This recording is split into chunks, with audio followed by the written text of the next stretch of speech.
Finally मित्रों આપણે આવી ગયા છીએ પૂરા મેરડી માતાજીના મંદિરે, જ્યાં કેનલની બાજુમાં આવેલું છે મેરડી માતાજીનું મંદિર. કારણ કે કેનલમાંથી મેરડી માની મૂર્તિ મળી હતી અને એટલે તણાઈને જતી હતી, મળી હતી અને મંદિર બનાવવામાં આવ્યું છે. તો અમે જઈ રહ્યા છીએ અત્યારે જૂના સ્થાનકે. નવું મંદિર અહીંયા પાછળ છે, જો તમે અહીંયા બાજુમાં નવું મંદિર છે. તો આ જગ્યાએ જૂનું મંદિર છે.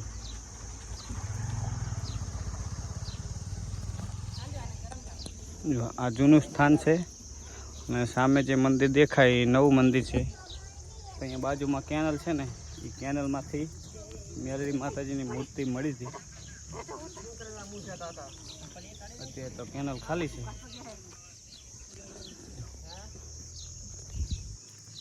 અત્યારે ઉનાળાના હિસાબે કેનલ ખાલી છે.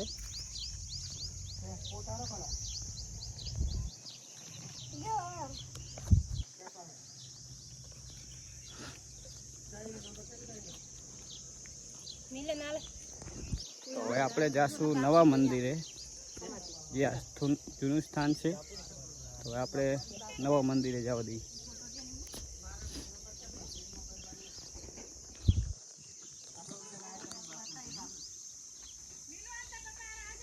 જો આ રોડ રહ્યો ને, અહીંયા સામે કુડા આવ્યું અને આ બાજુ એક બીજું ગામ આવ્યું, તો મને નહીં ખબર. તો આપણે આવી ગયા છીએ નવા મંદિરે.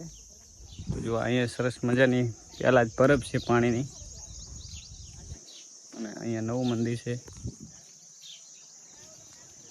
તો માતાજીની પ્રસાદી વધારવા માટે શ્રીફળ ને એવું જો અહીંયા શ્રીફળની પ્રસાદી અને શ્રીફળની ચોટી ઉતારવા માટે આ છે મંદિર.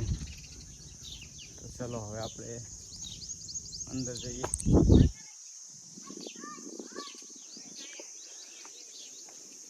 તો જે આ મંદિરે આવ્યા હોય કોમેન્ટમાં કરી દો જય મેરડીમાં, અને ક્યાં આવેલું છે આ મંદિર.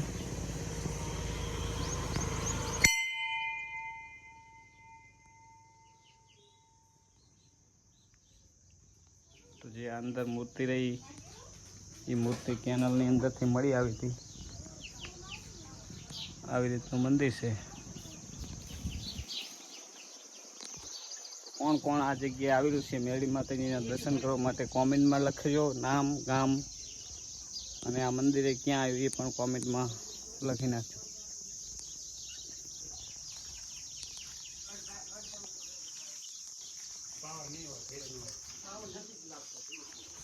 બસ તો વિડીયોમાં આટલું. વિડીયો પછીને લાઈક, શેર અને સબસ્ક્રાઈબ કરીને જય મેરડીમાં લખી નાખજો.